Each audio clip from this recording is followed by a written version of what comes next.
হযরত সালমান ফার্সি রাদিয়াল্লাহু আনহুকে কাফেররা তিরস্কার করে বলেছিলেন, তোমাদের নবী কেমন নবী যে তোমাদের সব কিছুই শিক্ষা দেয়, এমনকি বাথরুমে যাওয়ার দোয়াগুলোও শেখায়। উদ্দেশ্য ছিল ভঙ্গ ও বিদ্রূপ করা।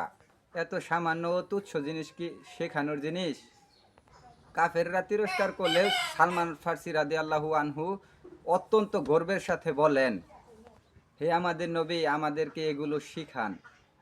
রাসূল সাল্লাল্লাহু আলাইহি ওয়াসাল্লাম আমাদেরকে নিষেধ করেছেন পেশাব পায়খানা কেবলার দিকে পিঠ বা মুখ দিয়ে না বসি, এবং আমরা যেন তিনটি ডিলের বেশি ব্যবহার না করি।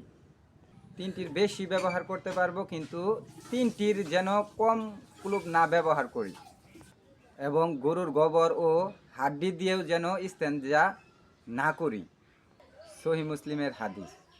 তো হাদিসটি ভালো লাগলে লোক সমাজে শেয়ার করে দেন, চ্যানেলটা সাবস্ক্রাইব করে দেন। সবাই ভালো থাকবেন। আল্লাহ হাফিজ।